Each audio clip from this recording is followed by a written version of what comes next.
এক ছেলে ও দুই কন্যা সন্তানের জনক সাকিব আলী সর্দার সন্তানদের সম্পত্তি লিখে দেওয়ার পর রাজধানীর বাড্ডায় বড় মেয়ের বাসায় থাকতেন। গুরুতর অসুস্থ হয়ে পড়লে বড় মেয়ে ও জামাতা অন্য দুই সন্তানের সাথে পরামর্শ করে বাবাকে নিয়ে যান গাজীপুরের বিকে বাড়ি বৃদ্ধাশ্রমে। বেশি অসুস্থ থাকায় রাখতে অপারগতা প্রকাশ করে বৃদ্ধাশ্রম কর্তৃপক্ষ। এরপর বাবাকে বাড়িতে না নিয়ে ঢাকা ময়মনসিংহ মহাসড়কের পাশে জঙ্গলে ফেলে রেখে যান সন্তানেরা। আইছিলাম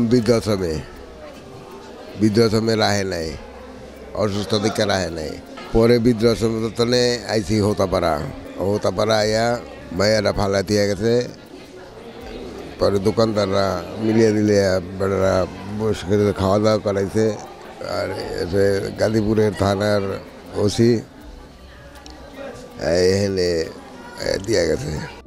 এরপর 3 দিন কাটে সেখানেই। স্থানীয়রা জানতে পেরে পুলিশে খবর দেন। পরে পুলিশ এসে চিকিৎসার জন্য গাজীপুর শহীদ তাজউদ্দিন আহমদ মেডিকেল কলেজ হাসপাতালে ভর্তি করে। প্রথমে মেডিসিন ওয়ার্ডে ছিল, পরবর্তীতে মেডিসিন ওনারা ইভ্যালুয়েট করে দেখে মনে হয়েছে এটা সার্জিক্যাল কেস, পরে সার্জারিতে রেফার করে। রুগীটা ক্যাথেটার করা আছে। রুগী রাতে একটু এলোমেলো ছিল, যেটা আমরা বলি ডিসওরিয়েন্টেড ছিল। এখন রুগী ওরিয়েন্টেড, মানে টাইম প্লেস পারসন, কোথায় আছে কী আছে এগুলো বুঝতে পারছেন। বয়স 65। এই বয়সে সাধারণত প্রোস্টেট গ্ল্যান্ডটা বড় হয়ে যায়, মানে সেই জন্য ওইটাই ইভ্যালুয়েট করার জন্য ওনারা প্রিপারেশন নিচ্ছে। এখন রুগীর অবস্থা ভালো। ঘটনা জানাজানি হলে চাঞ্চল্যের সৃষ্টি হয় এলাকায়। সন্তানদের দৃষ্টান্তমূলক শাস্তির দাবি জানান স্থানীয়রা। আমার সন্তান যদি আমার এই অবস্থা নিয়ে জঙ্গলের পাশে ফেলে রাখে, আমি উঠতে পারতাম না, আমি চলতে পারতাম না, কিছু খাইতে পারি না, আর আমার যদি এইভাবে ফেলে রাখে তখন আমার মনে হতো এরকমই লাগবে। এটা দেখা এত খারাপ লাগছে, এটা ভাষায় প্রকাশ করার মতো না।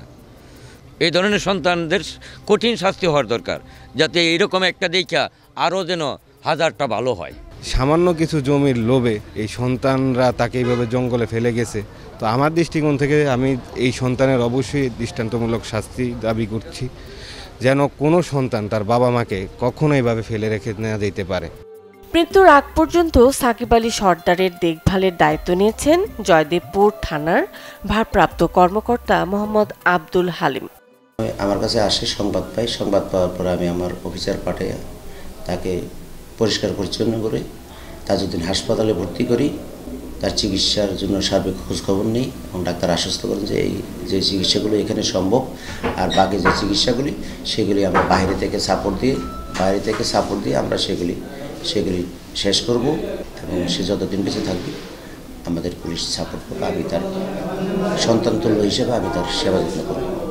শরীয়তপুর জেলার গোসাইরহাট থানার চরডিপুর গ্রামে বাড়ি সাকিব আলী সর্দারের। Desk report, channel 24।